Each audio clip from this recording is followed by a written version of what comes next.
Hey, I'm David Archuleta, and you're watching Tremblay Media Group.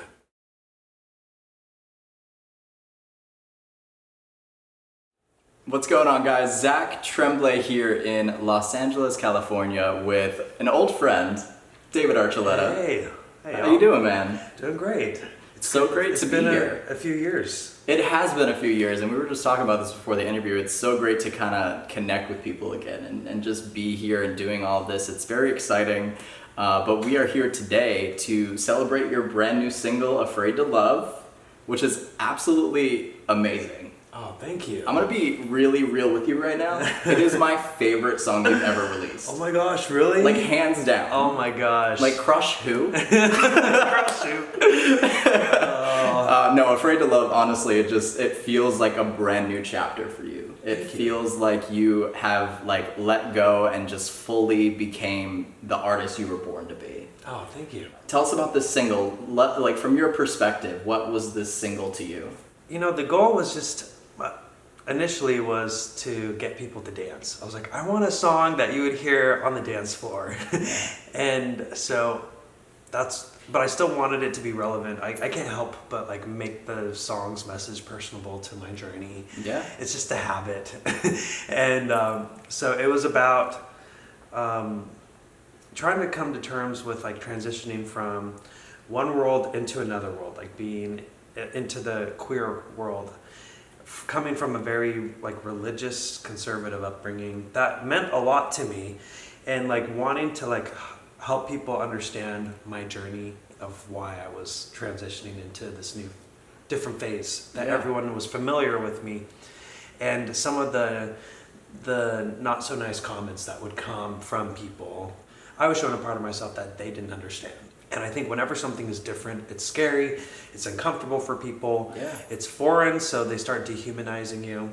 And so that was really sad for me. But at the same time, I'm like, you know what, I'm not gonna keep trying to please them. Just, I'm being honest with them. And I think that should be, there should be something to that at least, rather than just pretending to be something so that you like me still. So I just kind of said all your words, in the beginning, all your words like a weapon, but they can't hurt anymore. Yeah. And I'm just gonna let it go and give up what I can't control, and then I just go into dancing. So it's that moment of okay, I'm reflecting on this, but I'm letting that go, and now let's just get on the dance floor and have a good time. Yeah, that's amazing. Now, lyrically, I know you've written songs for many, many years, but did you have a switch in your brain where you kind of let go of pleasing other people and kind of just started writing for yourself? I feel like I've always written for myself. Luckily, when I write songs, for the most part, I guess I still have my conservative Mormon upbringing. I don't say any naughty words. Right? And I think that's still the programming that I have. It's I'm not supposed to say this out loud or things. I mean, not that I don't have a clean mouth normally, but in my music I think that's still my, I don't want to upset anybody with the words I'm saying. So otherwise, everything else, I feel I've always tried to be honest where I am. The amount of how much I understand myself has evolved. Yeah. So when I was back here, I was speaking honestly. I just didn't understand the queer part of myself, which is the part that I'm now exploring and expressing. Yeah, absolutely. Yeah, I mean, lyrically with Afraid to Love, you kind of just hear it in your voice, in the lyrics, and with this new music, what would you say you're most excited about for the fans to hear? I just wanted to surprise people with energy. Something I haven't really expressed is an exciting, happy, get you moving type of energy. Because I think I've always been in this pensive, kind of frustrated space. Yeah. And that's what I was usually, the conflict in my head. I didn't understand all of the conflict. I mean, there are several things, but that including the struggle inside myself of accepting myself, but not understanding how to fully do that. Right. Not knowing that I needed to come out to to get rid of a huge chunk of that conflict inside of me. Right. So this time I'm just like, okay, I want to, hopefully people feel like dancing to this song. So They will. We are. Like you said, it's such a fun song, and that kind of leads into the music video, which looks like it was such a fun time to film. Yeah. What was that filming process like for you? It was a lot of fun. There are a lot of different colors. I was connected to the videographer Brad Hammer through a friend of mine, Danny Noriega, who's AKA goes by Adore Delano as well.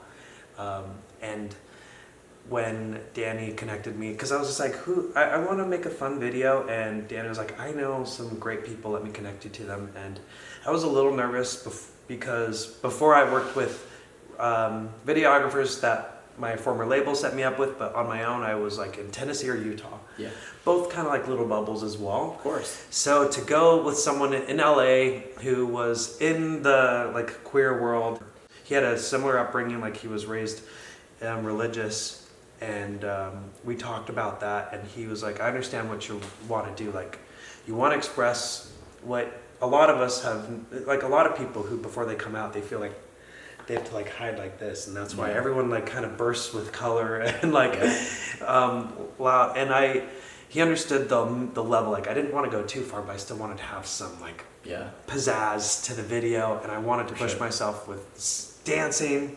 Yeah. So we had choreography. That was pretty frustrating because I only had a couple days to learn it, and I was like, before I'd spent like weeks practicing something, but it was a great challenge, and I had so much fun. Now, like you said, you do have a lot of new music coming up. We're here celebrating Afraid to Love. What can the fans look forward to as far as new music? Well, I think the issue that I have still is that I can't pinpoint like one sound. So I have like dancey, like Afraid to Love. I have more pensive, reflective, like my song Up. I have some ballads. I have like, it's just kind of a hodgepodge. And I feel like since my first album, I've always had a hodgepodge. There's never like, okay, what does David Archuleta sound? It's just, I want to do this and this and this and this. And so if people are into that, like they want to hear a little bit of everything, then you're going to hear a little bit of everything. And I'm excited.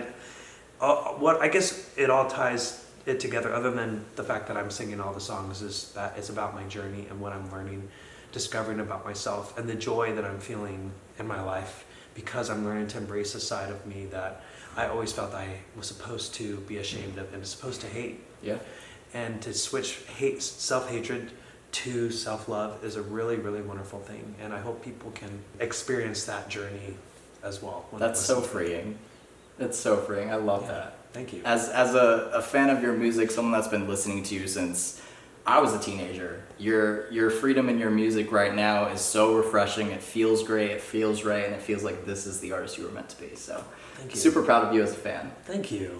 Thanks. For all you guys watching at home, go stream David Archuleta's brand new single, Afraid to Love, right now, and go check out that incredible music video. We will catch you guys later.